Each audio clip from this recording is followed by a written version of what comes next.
Now let us go and create our entities in the domain layer. So previously we created the model over here, which was the SQLAlchemy model that we were using it to create our database table over here.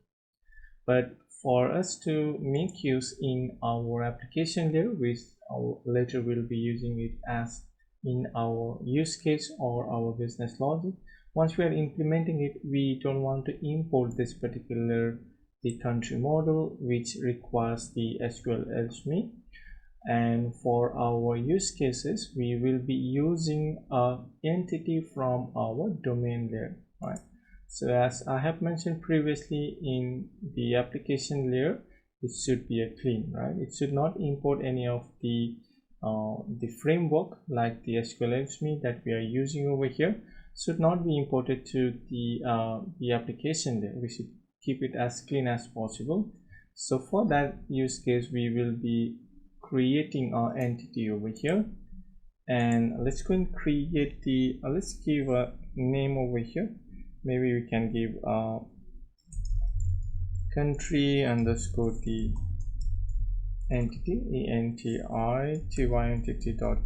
file, and let's just go and have create the class, right? And let's create the country entity over here, and let's give some of the fields that we require over here. That will be of the int, name will be of the string, right? And then we have the country code and the country code, right? Name, country code. So let's go and take a look what we have.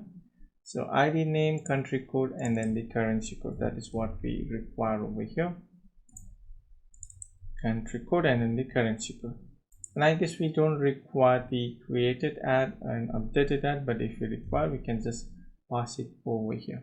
And we will map this one will be at the data class, and we need to import that particular data class over here. So let's just go in from the data class, right? So from the data class, we need to import the so let's just go and auto import it. We need to import the data class. From data classes, import the data class, and from date time, import the date and time.